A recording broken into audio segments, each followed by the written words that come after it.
Welcome back healthy morning. हम आज बात करेंगे लिवर डिजीज़ेस पे, लेकिन लिवर डिजीज़ेस पे बात करने से पहले हमें लिवर के बारे में पता होना चाहिए। लिवर क्या है? लिवर ऐसा ऑर्गन है जिसका वेट जो होता है अप्रॉक्सीमेटली 1.3 से 1.5 केजी के बीच में होता है।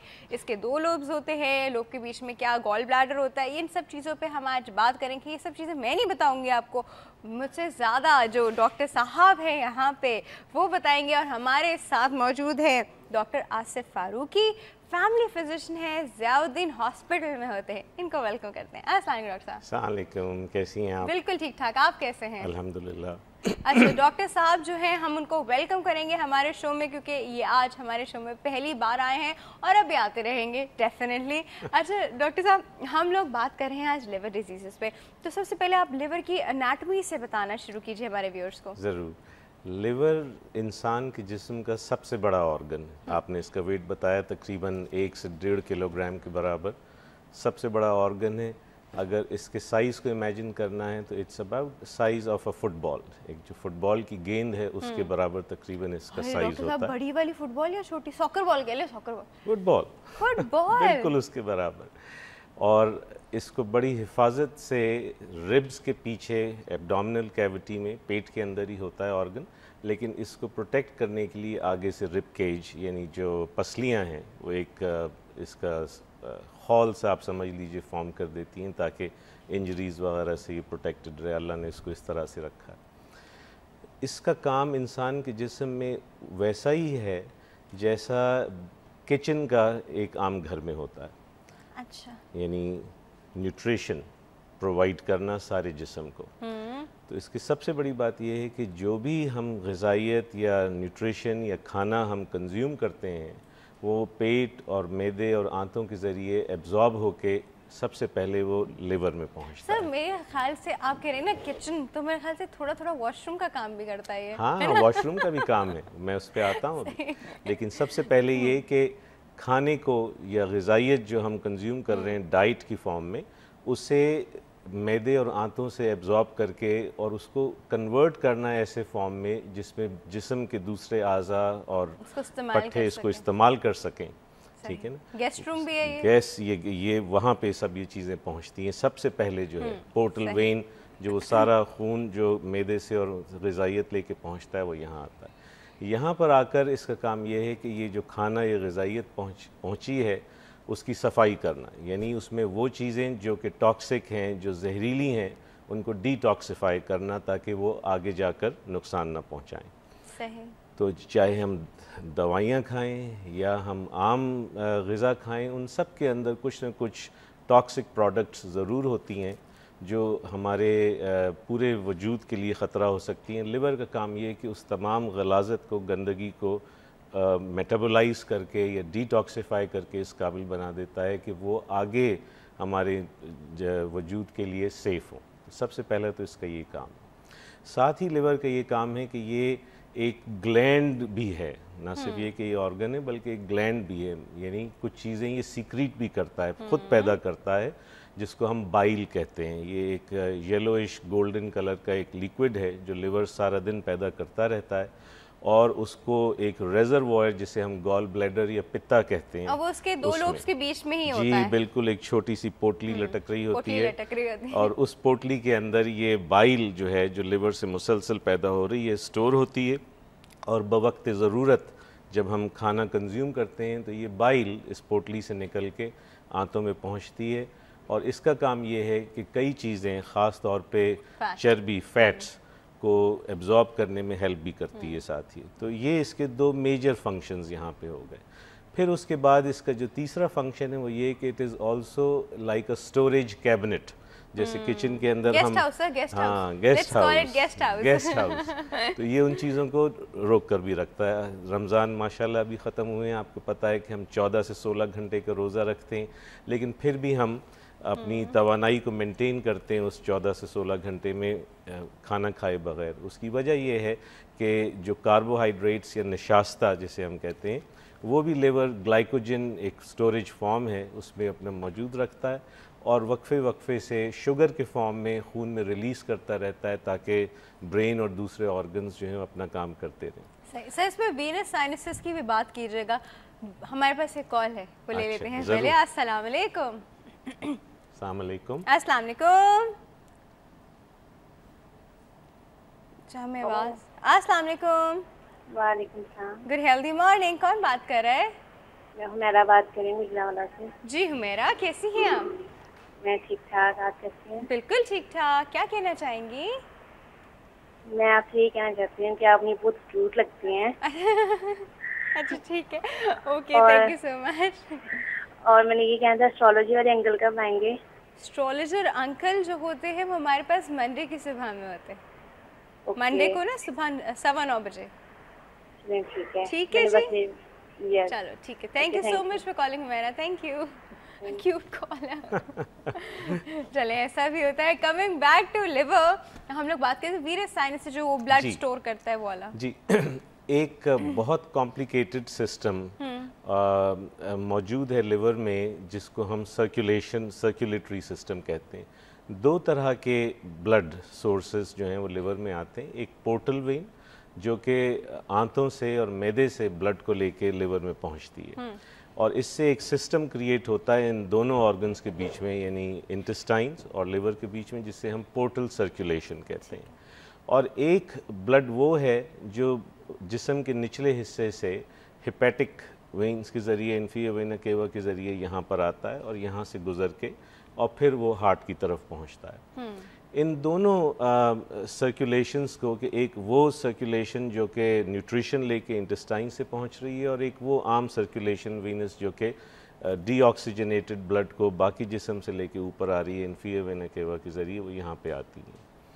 वीनस साइनसेस को आप इस तरह समझें कि ये छोटी छोटी लेक्स हैं which are present in between the cells of the liver. हर ऑर्गन जो है जिस्म का वो खुलियों से, इंडिविजुअल खुलियों से बना हुआ है।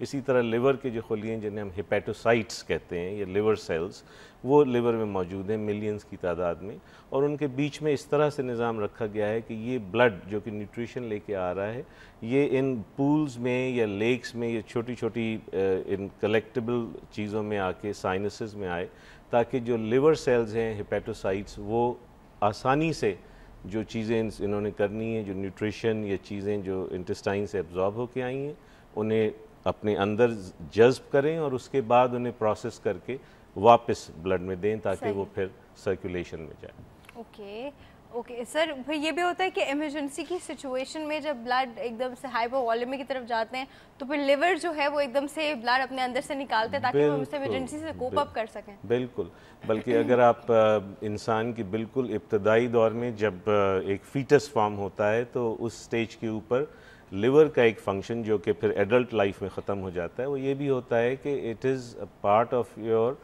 System to produce blood. ये खून के सेल्स बनाने में भी काम होता है। बिल्कुल। और इसी वजह से बाज़ बीमारियों में जिसमें हड्डियां फेल हो जाती हैं, तो ये वापस ये काम शुरू भी कर सकता है। इसमें ये कैपेसिटी भी मौजूद है, लेकिन ये काम आम तौर पे फीटल लाइफ में ही होता है, और आहिस्ता आहिस्ता धीरे धीरे पैदाइश के बाद ये काम बोन मैरो, ये हड्डियों का गूदा, वो इसको टेकअप कर लेता है, लिवर ये काम छोड़ देता है। ये रिस्पॉन्सिबिलिटी इसकी आमतौर पे फीटल लाइफ में होती है। अच्छा सर, हमारे पास एक और कॉल है, ले लेते हैं। अस्सलाम वालेकुम। अस्सलाम वालेकुम। यूसुफ साहब, good healthy morning. Good healthy morning.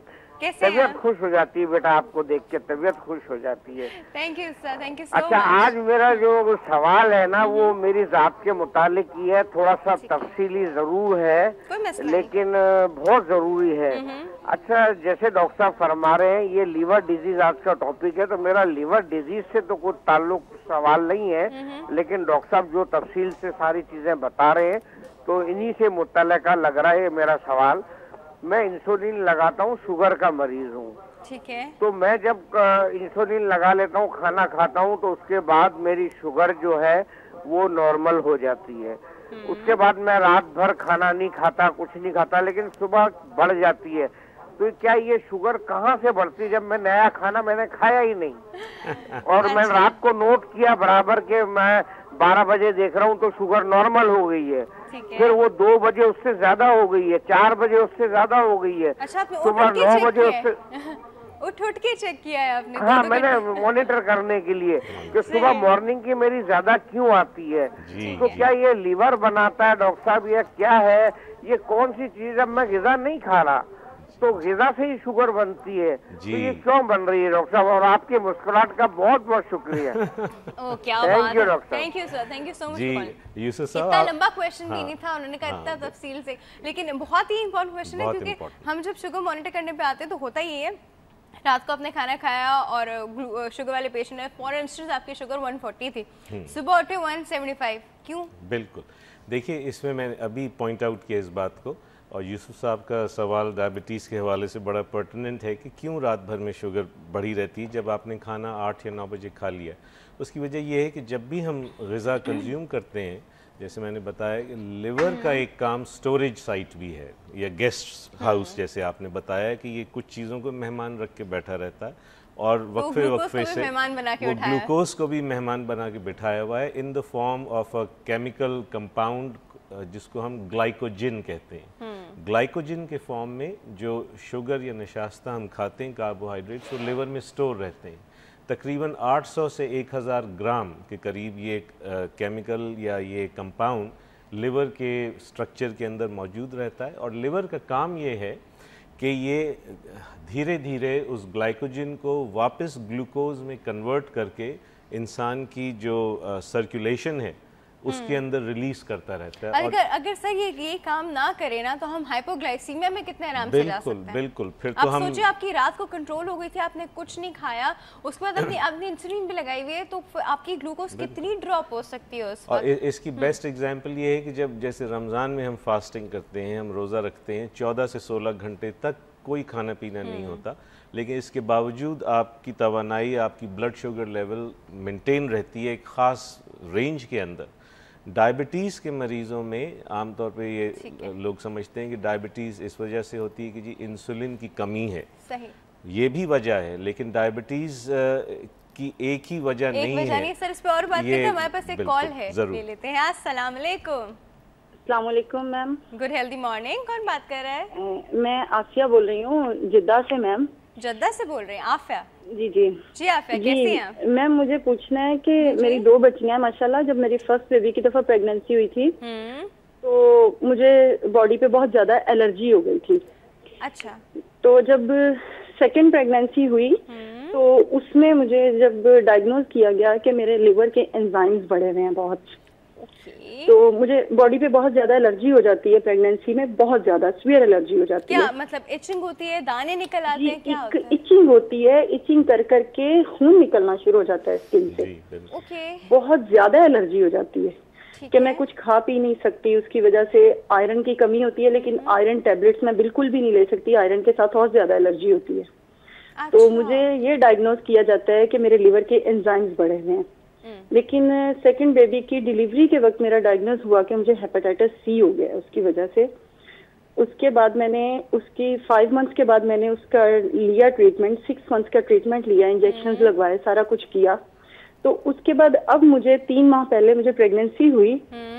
तो प्रेगनेंसी में अभी तो खैर मेरा स्टार्ट था तो मुझे इचिंग नहीं हुई, एलर्जी नहीं हुई, क्योंकि एलर्जी मुझे अमूमन 3rd या 4th मंथ के बाद होती है। लेकिन मेरा एबॉर्शन हुआ 2nd रमजान को। तो 2nd रमजान को जब मेरा एबॉर्शन हुआ तो ब्लड टेस्ट करवाया गया। क्यों? तो उसमें स्पॉन्टेनियसली हुआ या आपने खुद करवा दिया? नहीं, खुदा ना खास्ता खुद नहीं करवाया, स्पॉन्टेनियसली हुआ।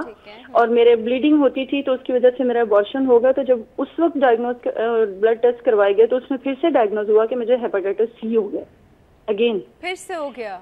जी, जबकि मैंने 6 मंथ्स की उसकी ट्रीटमेंट ली थी, इंजेक्शन लगवाए थे सारा, और उसके बाद बाकी सारे टेस्ट भी करवाए थे और मैं नॉर्मल हो गई थी, बिल्कुल ठीक हो गई थी। तो मुझे ये पूछना है कि क्या मेरे प्रेगनेंसी की वजह से ये सब कुछ हो जाता है, कि यानी मैं नेक्स्ट बेबी नहीं ले सकती? हम आपको अभी बताते, इतनी परेशान मत हो, हम आपको इसका डिटेल में आंसर करते हैं, ठीक है जी? Okay, thank you ma'am, thank you so much for calling, thank you. अच्छा डॉक्टर साहब, ये थोड़ा सा कॉम्प्लिकेटेड इशू है और हेपेटाइटिस सी जो उनको बार बार हो रहा है, ये आप थोड़ा सा एक्सप्लेन कीजिए। जी, सबसे पहले तो देखिए, इन्होंने जो अपनी सिम्टोमेटोलॉजी बताई बहन ने, इन्होंने कहा कि मुझे एलर्जी हो जाती थी, इचिंग, और इस कदर ख़ारिश होती थी कि बाकायदा ज़ख़म पड़ जाते थे खाल पे। इचिंग या एक लिवर डिजीज़ का एक ख़ास सिम्टम है जिसको हम जानते हैं कि जब लिवर का फंक्शन जो है डीरेंज हो जाता है या काम करना लिवर छोड़ दे एक हद तक, तो आमतौर पे एक सिम्टम, कई सिम्टम्स में से एक सिम्टम ये है कि itching is a symptom of it. तो ये बड़ा ज़रूरी है कि जब इस तरह की कोई परसिस्टेंट सिम्टम हो जिससे ताल्लुक़ हो तो उसकी पूरी इन्वेस्टिगेशन कराई जाए, उसको एलर्जी समझ के इग्नोर ना किया जाए। एक चीज़। दूसरा ये कि फिर बहन की आगे डायग्नोसिस वगैरह हुई, पता चला कि लिवर एंजाइम्स बढ़े हुए हैं। सर नॉर्मली प्रेगनेंसी में लिवर एंजाइम थोड़े से डीरेंज होते हैं? लिवर एंजाइम्स नॉमिनली बढ़ सकते हैं प्रेगनेंसी में फॉर वेरियस फिजियोलॉजिकल रीजंस जो प्रेगनेंसी में होती हैं, और उसकी वजह से भी इचिंग हो सकती है। बिल्कुल, लेकिन जो एक ख़ास रेंज के अंदर उसको हम नॉर्मल समझ सकते हैं। जब एक ख़ास रेंज से वो ज़्यादा हों, तो जैसे मिसाल के तौर पे SGPT, SGOT मुख्तलिफ लिवर एंजाइम्स हैं, इनकी क्वांटिटी या कॉन्सेंट्रेशन ब्लड में 3 गुना या 5 गुना से ज़्यादा हो जाए तो फिर वो नॉर्मल नहीं समझे जा सकते कि प्रेगनेंसी रिलेटेड, फिर वो किसी डिज़ीज़ की अलामत होते हैं, किसी मर्स की अलामत होते हैं। और उस सूरत हाल में, और इनके केस में यही हुआ कि जब इनके लिवर एंजाइम्स बढ़े हुए पाए गए तो डॉक्टरों ने ज़रूर फिर कोशिश की होगी ये देखने की कि क्या वजह है, और उस दौरान में जो टेस्ट हुए उसमें पता चला कि इन्हें अनफॉर्चुनेटली हेपेटाइटिस सी है, जो एक कॉमन बीमारी है इस खित्ते के अंदर, खुसूसन पाकिस्तान में और ख़ास तौर पे सिंध में बहुत ज़्यादा लोग इससे मुतासिर हो चुके हैं अनफॉर्चुनेटली, और टोटली प्रिवेंटेबल भी है एक बड़ी हद तक। लेकिन हेपेटाइटिस सी एक क्रॉनिक इलनेस है, इट्स वायरल इन्फेक्शन है। 6 months treatment is generally enough for hepatitis C, लेकिन हेपेटाइटिस सी की कई किस्में हैं जिसे हम उसके वायरसेस की टाइप्स समझ लीजिए। ये एक ही वायरस का नाम नहीं है, आम अल्फाज में तो हम हेपेटाइटिस सी कहते हैं, लेकिन जब इलाज का वक्त आता है तो हम मज़ीद टेस्ट करके ये देखते हैं कि ये हेपेटाइटिस सी वायरस की कौन सी टाइप है। कुछ टाइप्स ऐसी हैं जो ट्रीटमेंट को सही तरह से रिस्पॉन्ड करती हैं, आसान है उनकी ट्रीटमेंट, उनके जो क्योर रेट्स हैं वो एक्सेस ऑफ 70, 80, 90% है। और कुछ वायरस टाइप्स हेपेटाइटिस सी की सब टाइप्स ऐसी हैं जिनकी अनफॉर्चुनेटली जो हमारी करंट इस वक्त जो एंटीवायरल ट्रीटमेंट्स हैं, राइबोवायरिन, पेगिंटरॉन, वो उससे उतना इफेक्ट नहीं होते जितना कि होना चाहिए। हमारे पास एक और कॉल है, ले लेते हैं। अस्सलाम वालेकुम। हेलो, अस्सलाम वालेकुम। Good healthy morning. कौन बात कर रहा है? सबा बोल रही हूँ मैं। जी सबा, कहाँ से? कराची से। कराची से, क्या कहना चाह रही है? जी मुझे असल में ये प्रॉब्लम है, मेरे अभी मैदे में ना वो एच पाइलरी का, ठीक है, जरासीम जो होते हैं ना मैदे में। अच्छा, आपका टीवी सेट का वॉल्यूम बहुत ज्यादा है, सब आपकी आवाज सही से समझ नहीं आ रही। तो उसकी वजह से जो है ना मैंने अभी इलाज करवाया, पॉजिटिव आया था पहला मेरा ना 36 ml आया था। ठीक है। तो मैंने 15 दिन टैबलेट्स वगैरह ली, उन्होंने जो है फिर मेरा दोबारा टेस्ट करवाया तो पॉजिटिव से आया, फिर उन्होंने मुझे 1 हफ्ते की दोबारा टैबलेट दी। ठीक है। तो उसके बाद जो है मेरा नेगेटिव आ गया वो। चले, अल्लाह का शुक्र। हाँ, तो ये अब मैं कह रही हूँ कि जैसे मैं ग़िज़ा वगैरह में खाए, हल्की मिर्चें और हल्के ये तेल ऑयल वगैरह कम इस्तेमाल करें आप। तो जो है अब ये कि दोबारा तो खुदा ना खास्ता मुझे उनकी कॉल ड्रॉप हो गई। अच्छा, वो खैर ये डर रही है कि उनको दोबारा खुदा ना खास्ता ना हो जाए। इस पे हम बात करते हैं अभी, ठीक है? वक्त तो एक छोटी सी ब्रेक है डॉक्टर साहब, जरूर। एक छोटी सी ब्रेक की तरफ चलते हुए कहीं मत जाएगा। Will be right back.